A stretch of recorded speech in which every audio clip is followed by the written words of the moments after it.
문제가 생겼을 때는 그런 거에 대해서 아쉬워하고 후회하고 반성하는 사람들이 많다는 거예요. 그러기보다는 어떤 문제가 터지기 전에 미리 좀 예방 차원에서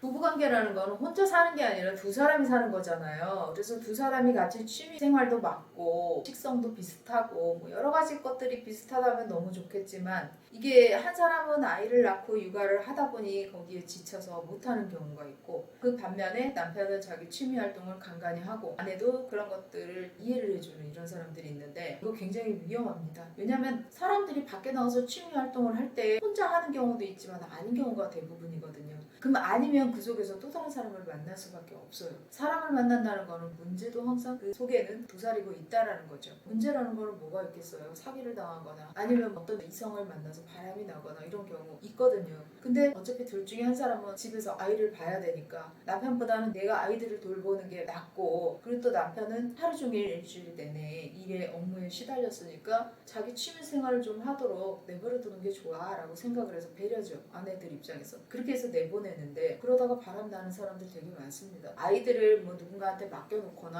아니면 이렇게 한 달에 한 번이라도 1년에 6개월에 한 번이라도 좀 아이들을 맡겨놓고 부부 둘만의 시간을 좀 가질 필요가 있지 않나 저는 그렇게 생각해 봐요. 이론적으로는 머리로는 그게 맞지만 현실적으로는 이렇게 쉽지는 않죠. 누군가한테 아이를 맡기는 게 그런 시간을 쉽게 갖지 못하는 건데 그래도 저는 둘만의 부부만의 시간을 가질 필요가 있다고 생각해요. 그래서 꼭 두 사람이 여행을 가거나 취미 활동을 같이 하거나 그런 방법을 찾아보면 있을 수도 있겠지만 그렇지 않을 경우에는 아이들을 좀 일찍 재우고 그 시간만큼은 좀 일이 밀려 있다 하더라도 잠시 쉬고 부부만의 시간을 좀 갖는 이런 시간이 필요합니다. 물론 바람 펴서 뒤집어져 있을 때는 다 의미가 없겠죠. 하지만 항상 보면은 부부간에 문제가 생겼을 때는 그런 거에 대해서 아쉬워하고 후회하고 반성하는 사람들이 많다는 거예요. 조금이라도 쉴만한 시간에 아이들이 빨리 자면 일부터 할 거 찾아가지고 빨리빨리 해놔야지 이런 생각들을 굉장히 많이 하시는데 그러기보다는 어떤 문제가 터지기 전에 미리 좀 예방 차원에서 부부가 둘만의 쉴 수 있는 시간 제발 좀 만드셨으면 좋겠어요.